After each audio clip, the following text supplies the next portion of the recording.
Hello friends, computer पुराण में आपका स्वागत है। मैं प्रवीण अग्रवाल, आईटी एक्सपर्ट, आपको एक बहुत अमेजिंग चीज समझाने वाला हूं। मैं आपको बताऊंगा कि कंप्यूटर की हम जो रैम होती है, अगर रैम कम है तो हम उस रैम को बिना एक नई रैम लगाए कैसे बढ़ा सकते हैं। जी हाँ, मैं आपसे बात कर रहा हूं पेन ड्राइव से। पेन ड्राइव जो जनरली हम स्टोरेज एक डिवाइस समझते हैं, अगर हम चाहें तो एक पेन ड्राइव को as a virtual RAM use किया जा सकता है।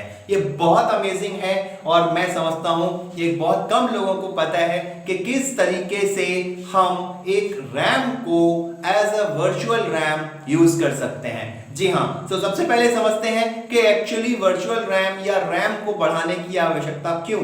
आप सभी लोग जानते हो कि कंप्यूटर जब अपन यूज करते हैं तो अगर रैम अच्छी होती है तो हमारे सभी सॉफ्टवेयर्स अच्छे से रन होते हैं, क्विक खुलते हैं, कोई भी प्रोसेसिंग कर रहे होते हैं अच्छे से काम करती है, स्मूथली काम चलता है और हमारी फाइल अच्छे से ओपन हो जाती है और जल्दी हम जब सेव करते हैं तो क्विकली वो सेव हो जाती है और हम समझते हैं कि कंप्यूटर हमारा बहुत फास्ट काम कर रहा है। तो मैं आपको बताता हूं कि जनरली कंप्यूटर फंक्शनल कैसे करता है, लेकिन उससे पहले मैं आपको बताना चाहूंगा, आप जो चैनल देख रहे हैं कंप्यूटर पुराण, आपने अगर सब्सक्राइब नहीं किया है तो इस वीडियो के नीचे जो सब्सक्राइब बटन आ रहा है लाल कलर से, आप उसको पुश कीजिए, क्योंकि ऐसे बहुत सारे ट्रिक्स, बहुत सारी टिप्स हैं जो लगातार हम लोग इस कंप्यूटर पुराण चैनल पर अपलोड करते रहते हैं, जिससे आप लोगों को फ्रीक्वेंटली उनके बारे में अपडेशन मिल पाए, अलर्ट मिल पाए और आप लोग बहुत अच्छे से स्किल्ड हो पाए।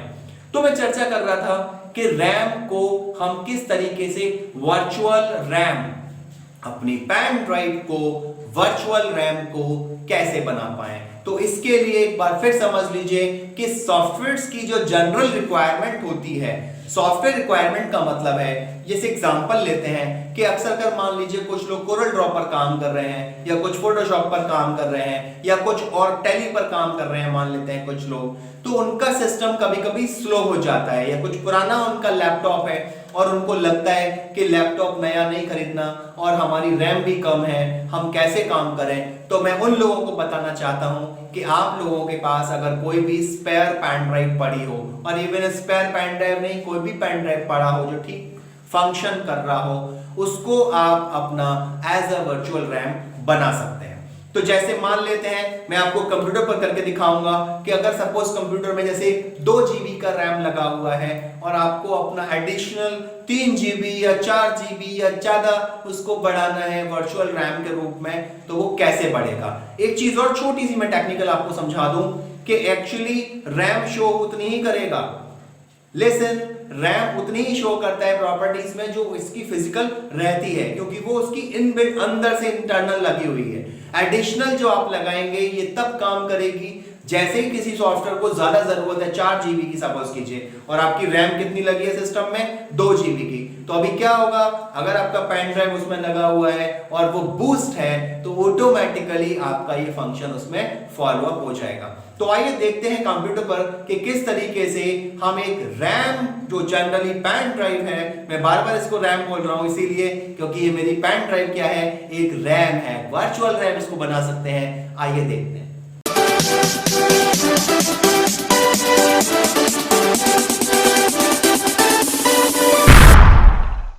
हाँ, तो आइए देखते हैं कि एक रैम को जनरली कैसे हम बढ़ा सकते हैं। तो मैंने आपको बताया था कि पेन ड्राइव को हम as a virtual RAM use कर सकते हैं। तो पेन ड्राइव को किस प्रकार हम एक रैम को कन्वर्ट करें, रैम के रूप में कन्वर्ट कर लें, वर्चुअल रैम बना लें और अपने सिस्टम की हम जो मेमोरी है, इंटरनल मेमोरी माने रैम प्राइमरी जो है, वो बढ़ा पाए।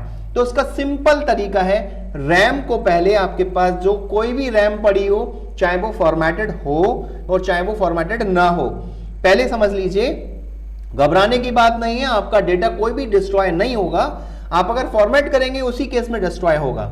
अगर आपके पास कोई बड़ी रैम पड़ी हुई है, सपोज कीजिए 32 GB की रैम है, मान लेते हैं थोड़ी देर के लिए, और उसमें आपका 8 GB का पर्सनल डेटा पड़ा हुआ है, आप उसको वहां से हटा भी नहीं सकते, तो घबराने की बात नहीं है। ये ऑटोमेटिकली 8 GB का जो डेटा है आपका वो अलग पड़ा रहेगा और बाकी का रेडी टू बूस्ट हो जाएगा, माने वर्चुअल रैम में कन्वर्ट हो जाएगा।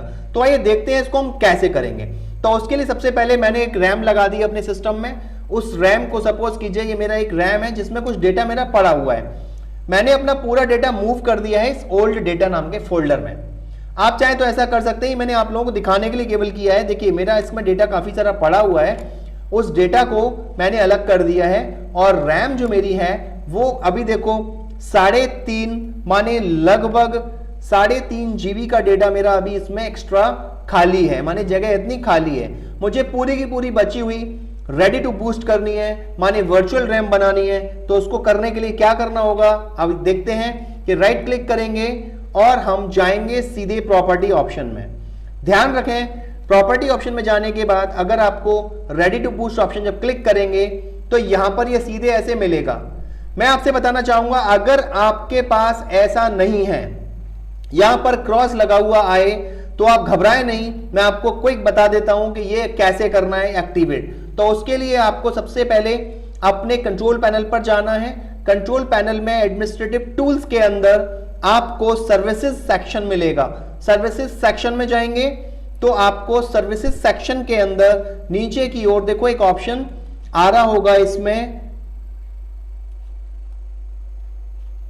जो मैंने अभी स्टार्ट इसमें ऑलरेडी है। अगर सपोज कीजिए आपके सिस्टम में वो स्टार्ट नहीं है तब आपको इस केस में इस छोटे से ऑप्शन को एक्टिवेट करना पड़ेगा।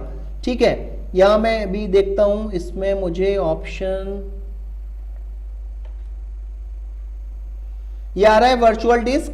ये ऑप्शन जो है वर्चुअल डिस्क का जो है देखो वर्चुअल डिस्क, इस ऑप्शन को स्टार्टेड है ऑटोमेटिक। ये एक्चुअली अगर सपोज कीजिए आपके सिस्टम में स्टार्ट नहीं है ऑटोमेटिकली, तब उस केस में आपको क्या करना होगा, आपको इस पर राइट क्लिक करके या डबल क्लिक कर दीजिए, ऐसे होगा, या मैनुअल हो रहा होगा मैनुअल, आपको उसको क्या करना है ऑटोमेटिक करके आपको स्टार्ट करना है और अप्लाई ओके करना है। इस तरीके से क्या होगा, ये आपका ऑप्शन यहां पर रेडी टू बूस्ट एप्लीकेबल हो जाएगा। और जब रेडी टू बूस्ट आपका एप्लीकेबल हो जाएगा तो यहां पर आ जाएगा रेडी बूस्ट। अब देखिए मैं फिर चलता हूं एक बार, राइट क्लिक करेंगे, प्रॉपर्टी में जाएंगे, रेडी बूस्ट करेंगे और अगर पूरी डिवाइस यानी पूरी पेन ड्राइव को आप as a virtual RAM use करना चाहते हैं तो यहां डेडिकेट कर दीजिए, dedicate this device to ready boost. और अगर आप कुछ हिस्सा इसका करना चाहते हैं 2 GB या 2.5 GB या 3.5 GB तो आप यहां पर क्लिक करके जितना भी आप डेटा उसमें करेंगे रेडी बूस्ट में, उतना डेटा रेडी बूस्ट में चला जाएगा। अभी मानते हैं मैं पूरा इसको डेडिकेट कर रहा हूं रेडी टू बूस्ट में, तो डेडिकेट करते ही अप्लाई करेंगे और ध्यान से देखिए कुछ टाइम लगेगा, मे बी पॉसिबल केस में 15, 20, 25 सेकेंड्स लग जाएं। It's depends on your type of system. तो आप घबराएं नहीं, कुछ सेकंड्स या कुछ मिनट हो सकता है लेने के बाद ये ऑटोमेटिक ऐसे आ जाएगा और आप ओके कर दीजिए। अब आप ध्यान से देखिए मेरी RAM as a virtual RAM convert हो चुकी है। अगर आप बड़े गेम्स चला रहे हैं, ग्राफिक का काम ज्यादा कर रहे हैं, तो आप इस तरीके से अपनी एक पर्टिकुलर जो जनरल पेन ड्राइव है उसको रैम में कन्वर्ट कर सकते हैं। आई थिंक आपको ये वीडियो बहुत इंपॉर्टेंट लगा होगा। आप जरूर मेरे चैनल कंप्यूटर पुराण को आप सब्सक्राइब करिए। अगर आपने सब्सक्राइब कर लिया है तो लाइक कीजिए और शेयर कीजिए और ऐसे वीडियोस लगातार आपको मिलते रहें। इसके लिए बेल जो बटन है, बेल आइकन है, उसको बेल करिए। इससे आपको फ्रीक्वेंटली जो भी नए नए हम ट्रिप्स देते हैं, ट्रिक बताते हैं आपको, उनके अलर्ट्स आपको सबसे पहले मिल पाए। तो उसके लिए आपका बहुत बहुत धन्यवाद, आपने वीडियो देखा। हम आपसे यही आशा करते हैं आप कंप्यूटर पुराण को लगातार देखते रहेंगे। Thank you very much.